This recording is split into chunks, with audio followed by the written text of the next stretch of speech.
Hello everyone, this is Darko2012 reading an article titled The Conservative vs. Liberal Tail Chase.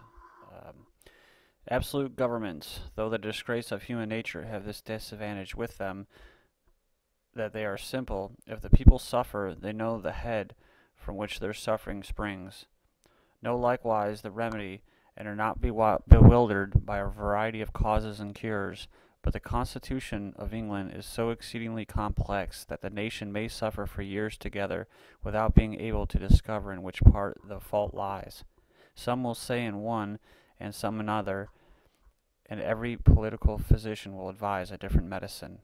Thomas Paine, Common Sense, 1776. Think about each of Think about each of the observations Paine makes in the quote above. They cannot describe our current state of socio-political existence any better. We have come full swing and have arrived back to the days preceding our points of origin. Which way forward? It is the time to stop thinking about politics and start thinking about society. Scholars such as Paine did not have Fox, CNN, MSNBC in their days. They bickered just the same, but many actually studied and contemplated society and its interaction vis-a-vis politics. I'm not sure. I probably didn't pronounce that right. Their thoughts ran deep. They were not distracted by mainstream quarrels of the day. Let's take Paine's statement above and break it down.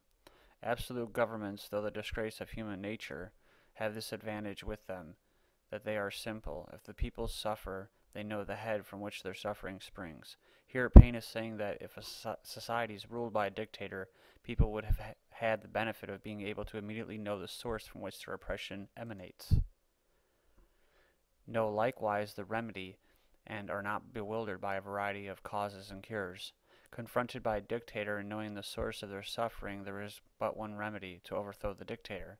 But the constitution of England is so exceedingly complex that the nation may suffer for years together without being able to discover in which part the fault lies.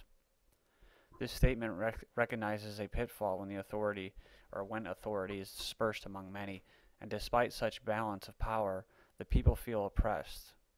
It slows the pursuit of social justice. People lose track of where to place blame, and losing their sense of direction, argue among one another as to how to set the stage for a more general sense of common prosperity and tranquility.